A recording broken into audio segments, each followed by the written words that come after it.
Tollywood star heroine Samantha గురించి మనందరికీ తెలిసిందే. ఇటీవల కాలంలో తరచూ ఏదో ఒక విషయంతో సమంత పేరుతో మీడియాలో వినిపిస్తూనే ఉంటుంది. కేవలం సినిమాలకు సంబంధించిన విషయాలలో మాత్రమే కాకుండా సోషల్ మీడియా అందం, ఫొటోస్ విషయంలో వార్తలో నిలుస్తుంది.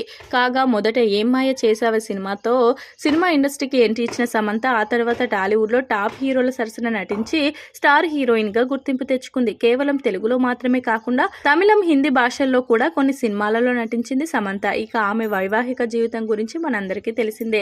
అక్కినేని హీరో నాగ చైతన్యతో ప్రేమించి పెళ్లి చేసుకోగా ఆ బంధం ఎక్కువ రోజులు నిలవలేకపోయింది. ఆ సంగతి పక్కన పెడితే అల్లు అర్జున్, రష్మిక మందన కలిసి నటించిన పుష్ప పాన్ వరల్డ్ సినిమాలో సమంత ఐటెం సాంగ్ లో చేసిన విషయం తెలిసిందే.